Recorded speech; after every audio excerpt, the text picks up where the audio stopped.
Assalamualaikum warahmatullahi wabarakatuh. Oke teman-teman, kali ini aku mau berbagi cerita sedikit pengalaman pribadiku sebelum jadi TKW sampai sesudah jadi TKW ya teman-teman. TKW Taiwan.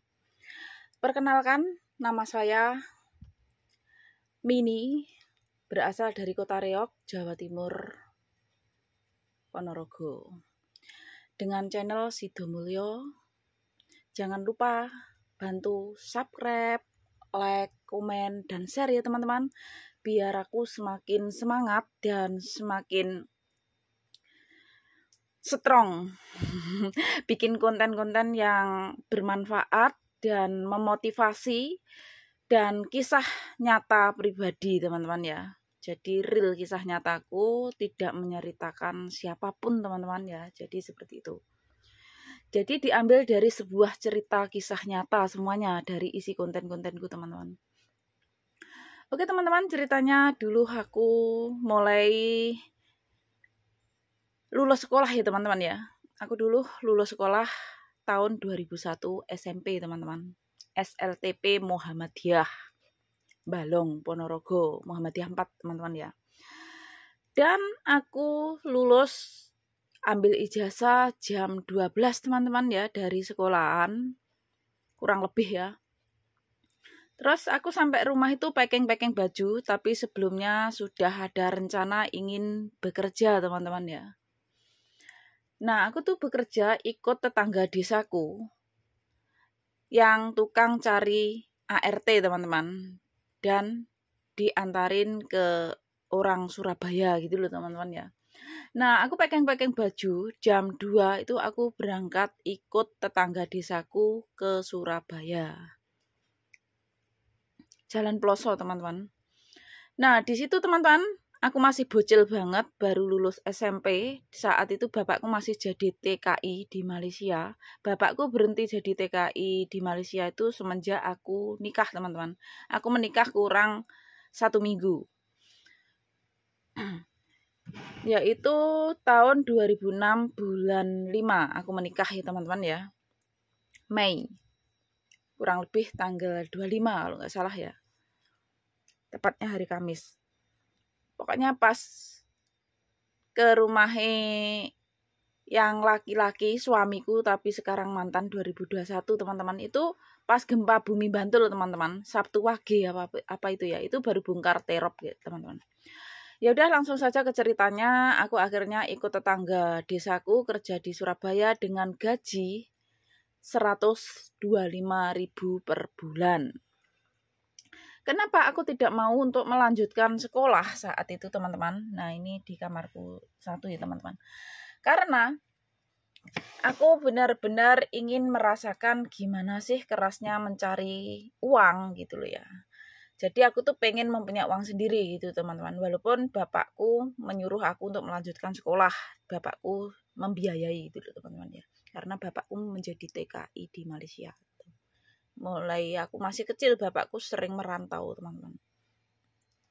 Dan aku berdua maksudnya berdua saudara gitu loh teman-teman ya, sama kakakku atau masku, dan kakakku tinggal di luar Jawa teman-teman. Jadi aku sekarang tinggal di dekatnya ibu, bangun rumah impian yang kedua, lantai 1 lantai 2. Dan pada akhirnya dengan gaji 125 teman-teman, aku menerima gaji pertama. Itu aku seneng teman-teman. Dan ada temanku ya, tetangga desa, dia itu masih keponakannya orang yang membawa aku ya, tetangga desaku itu membawa aku ke Surabaya itu teman-teman, yang tukang cari ART itu loh teman-teman. Akhirnya aku titipkanlah uang 100.000 untuk ibuku dengan gaji pertamaku. Itu seneng banget teman-teman, aku bisa menerima gaji jerih payahku gitu. Terus yang 10.000 itu aku buat beliin celana keponakanku atau anak tanteku. 10.000 dapat 3. Aku memegang 15.000 teman-teman. Itu seneng banget ya, bukan main. Terus akhirnya teman-teman, singkat cerita saja ya ceritanya. Itu aku bertahan di situ 6 bulan. Baik banget teman-teman. Bosku tuh namanya Bu Hermin, punya anak 4. Cowoknya 2, ceweknya 2 anaknya. Dan mempunyai catering Maharani apa gitu loh ya, Putri Maharani apa itu namanya anaknya kalau nggak salah, itu di Pacar Keling. Jadi kadang tuh aku serabutan bantu di cateringnya, kadang kalau pesanan banyak itu teman-teman. Ya udah, singkat cerita saja, akhirnya 6 bulan aku tuh nggak balik lagi dan masih ada gajiku di situ 2 minggu karena pikirnya bosku itu aku balik lagi gitu loh teman-teman. Dan ternyata teman-temanku itu pada nggak balik. Akhirnya aku masih bocil banget ya, nggak berani balik sendiri. Akhirnya pada ke Jakarta, yaitu tahun 2002 ya teman-teman ya. Pada jadi baby sister tuh teman-teman. Aku juga ikut teman-teman ya. Di situ gajinya mulai tinggi teman-teman, dengan gaji 475 per bulan.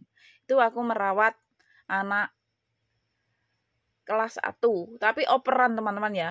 Di situ tuh anaknya 3, jadi perawatnya juga 3, susternya maksudnya ya. Jadi aku merawat anak yang sudah sekolah antar jemput gitu loh teman-teman, menunggu seperti itu. Aku di situ bertahan 9 bulan karena di situ aku sakit waktu Jakarta banjir besar itu teman-teman, 2002. Itu jalan Daan Mogot Pemancar Indosiar ke utara teman-teman, Jalan Rosela Raya Jakarta Barat. Nah, aku di situ. Nah, saat aku di yayasan teman-teman, karena kita di yayasan jadi kita ya seragam, pakai seragam putih, pakai sepatu, dandan rapi itu teman-teman. Itu aku ya pernah tidak mempunyai uang teman-teman, terus sabunku pernah hilang, diambil temen. Terus ada salah satu teman yang baik, dia itu mengundurkan diri, nggak jadi kerja teman-teman, sama suaminya apa calon suaminya dijemput gitu loh, nggak jadi kerja. Itu aku dikasih uang 10.000, aku masih inget banget, tapi lupa namanya ya. Semoga sehat selalu, panjang umur, murah rezekinya. Itu ngasih aku uang 10.000 teman-teman. Saat 2002 itu malam tahun baru itu aku di situ teman-teman, di yayasan itu. Nah, itu deket Tugu Monas teman-teman. Nah, di situ aku terus mendapatkan bos teman-teman. Kan kita dijejer gitu ya, dipilih gitu loh teman-teman. Terus pada akhirnya aku tuh kepilih namanya C Aling teman-teman, Cina Kalimantan. Dan aku tuh takut gitu loh, masih seusia aku masih bias banget gitu, bocil ya teman-teman, lulus SMP itu masih usia berapa sih teman-teman. Terus akhirnya aku tuh dipilih karena orangnya tuh kayaknya serem banget, pakai baju doreng kayak baju macan dulu teman-teman ya. Terus orangnya tuh rambutnya perang, aku tuh takut diambil itu nggak mau gitu loh teman-teman, dipilih tuh aku nggak mau. Terus kamu takut ya gini. Nah besoknya tuh ternyata aku tuh diantarin ke rumahnya itu orang gitu loh. Aku pikir job lain gitu loh. Terus aku tuh kaget, shock teman-teman, saat turun dari mobil kan, aku diantarin, disambut dengan yang namanya Ci Aling itu tadi. Ternyata aku tuh masih inget itu orang kemarin, aku diambil nggak mau. Dia tuh udah ngomong ke aku, kenapa kamu ketakutan ya? Katanya aku nggak ngapa-ngapain gitu. Ternyata orangnya tuh baik banget, berhati malaikat, super baik lah. Dan dia tuh mempunyai usaha baju teman-teman di Tanah Abang. Jadi banyak banget dagangannya baju ya. Pokoknya bisnis usahanya baju lah. Nah, singkat-singkat cerita saja ya teman-teman. Terus akhirnya aku nggak bertahan di situ cuma 9 bulan karena aku sakit parah ya di situnya. Aku tuh pernah kayak sakit perut gitu loh teman-teman. Tapi aku dimanapun berada selalu menjaga sholat 5 waktuku, seperti di Taiwan pun tetap sama ya teman-teman. Nah seperti itu. Nah aku sebelkan tuh. Walaupun kepalaku kadang kejedok-jedok karena sempit banget sholatnya tuh teman-teman. Kalau pintunya nggak aku tutup, terus maksudnya pintunya nggak aku kunci, terus buka, ketendang angin tuh bisa buka sendiri teman-teman. Dan ini juga kena penuh kenangan, penuh air mata teman-teman ya. Ini saat di PT aku sempat mau mengundurkan diri ya. Dah nanti saja ini ceritanya teman-teman. Aku juga sakit parah di PT Surabaya dekat lumpur lapindo. Singkat cerita saja, aku alergi air lumpur lapindo teman-teman, kotor. Jadi tanganku nggak semulus ini teman-teman. Berdarah, bernanah, wis pokoknya teman-teman aja yang dekat aku tuh bisa dihitung teman-teman. Aku sendiri lihat badanku aja geli, apalagi orang lain. Nah udah nggak usah dibahas itunya ya. Terus akhirnya aku di situ bertahan 9 bulan, aku disuruh pulang. Nah aku pulang itu teman-teman dibeliin tiket bis, dibekalin nasi, kerupuknya lebar banget itu. Pokoknya enak-enak lah, dikasih makan enak lah. Terus aku dibeliin tiket zaman tahun 2002 itu harganya kalau nggak salah itu busnya itu 50.000 teman-teman. Jadi ya agak lumayan ekrek gitu.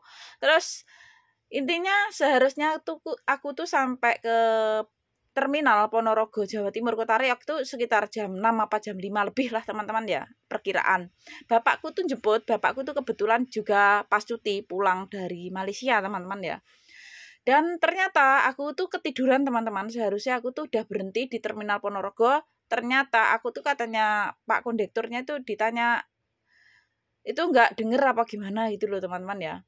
Dan tahu nggak pengalamannya, aku masih bocil banget ya, bawa uang dari Jakarta saat aku pulang karena sakit itu teman-teman. Aku masukkan ke dalamnya softtek gini loh teman-teman. Aku buka ya softtek itu, terus uangnya aku masukin. Nggak tahu dulu tuh bawa uang berapa ya, 1.500.000 kalau nggak salah itu. Aku bawa uang itu teman-teman. Yang aku bawa. Karena aku kirimin juga, aku kirim lewat ibuku pertama tuh 1 juta nggak nyampe-nyampe, lewat pos teman-teman, sampai lama, hampir 1 bulan ada bolak-balik ngurus ke pos. Dulu tuh kan ngirimnya lewat pos gitu, nggak ATM gitu aku dulu teman-teman, lewat pos gitu. Diantarin suster Dede orang Subang kalau nggak salah. Terus akhirnya aku pulang, aku tuh keblasuk apa ya teman-teman. Seharusnya aku tuh berhenti di terminal Ponorogo. Ternyata aku nggak berhenti, justru ikut balik lagi sampai terminal Nganjuk itu baru sadar teman-teman. Akhirnya aku dioper balikkan, dicarikan bis sama kondekturnya. Terus aku kan beli jajan kayak apel apa gitu, tak kasihkan 1 bungkus sama Pak kondekturnya. Aku tuh tidur teman-teman, kalau naik mobil itu tidur gitu loh. Kalau nggak tidur kadang suka pusing gitu. Ya akhirnya bapakku gagal untuk menjemput aku, terus pada akhirnya aku dulu tuh ngojek apa gimana gitu. Tuh dalam posisi aku sakit teman-teman, dan aku tuh di rumah ternyata rame-rame, di rumahku tuh nikahan pamanku teman-teman. Jadi tapi nikahannya nggak rame-rame, maksudnya nggak resepsi gitu loh, cuma kayak hajatan gitu saja. Jadi orang-orang tuh pada melihat aku lagi posisi sakit gitu loh teman-teman. Nah disitulah ceritaku teman-teman. Dan setelah dari Jakarta aku nganggur berbulan-bulan ya teman-teman. Intinya aku pengen cari kerjaan lagi. Dan aku sempat pernah melamar pekerjaan di itu Tambak Bayan Ponorogo teman-teman. Itu ada salah satu tetanggaku ngasih tahu, katanya di situlah ada apa ya? Ada orang yang cari pekerjaan di elektronik gitu. Terus akhirnya aku sama Mbak Kuponan tuh melamar teman-teman. Padahal aku tuh nggak punya uang, cuma bisa untuk naik bis PP Ponorogo dari rumahku sampai Ponorogo Tambak Bayan PP gitu loh, perkiraan segitu ya. Nah kita terus jalan, ternyata Tambak Bayan ke timur tuh masih jauh banget ya. Aku sama mbakku ponaan tuh jalan terus mau mencari itu alamat. Nah ternyata teman-teman, alamat tuh jauhnya bukan main ya. Walaupun lurus itu memang benar-benar jauh gitu loh. Tambak Bayan Ponorogo itu ke timur tuh jauh banget jalannya. Terus ada Pak tukang becak nawarin kita, becak mbak. Kitanya ngomong enggak pak. Terus ditanya mau kemana gitu. Kita sebutkanlah itu alamat ya. Kita nggak tahu itu alamat tuh jauh. Kita masih bocil teman-teman ya. Alamat tuh masih jauh. Kita kan nggak tahu gitu loh. Terus akan baru lulus SMP 2001, 2002 kerja, terus 2003 gitu teman-teman, masih belas-belasan tahun. Terus katanya Pak Becak gitu bilang gini teman-teman, ya mbak jalan terus nanti sandal kamu biar habis katanya. Kita tuh nggak paham digituin, Pak Becaknya kok marah gitu ya, ngapain gitu. Ternyata kita cari-cari itu alamat belum ketemu-ketemu, ternyata jauhnya bukan main. Pantesan itu tadi Pak Becak ngomong disuruh jalan sampai apa, sandal kita itu habis tipis gitu loh teman-teman. Ya Pak Becaknya tuh nggak tahu kalau kita itu nggak punya uang gitu loh. Dengan tujuan kita itu nggak punya uang, nggak mau becak itu bukannya menolak, nggak mau ditawari becak. Ya menolak sih karena nggak punya uang itu tadi. Akhirnya sampai tujuan situ ternyata katanya sudah ada orang pekerjanya. Akhirnya kita pulang dalam keadaan tidak dapat pekerjaan, kita buang-buang uang, pas kita itu nggak punya uang gitu. Lebih baik untuk bakso gitu. Katanya mbakku sama aku, iya capek-capek kita jalan ya, nggak apa-apa kita bersyukur saja gitu loh. Kita kan sudah berusaha gitu. Dan akhirnya nggak lama kemudian intinya aku nganggur sekitar 3 bulan sampai 5 bulan lah setelah jadi babysitter di Surabaya itu tadi ya teman-teman ya. Di Surabaya, di Jakarta habis dari Surabaya. Itu aku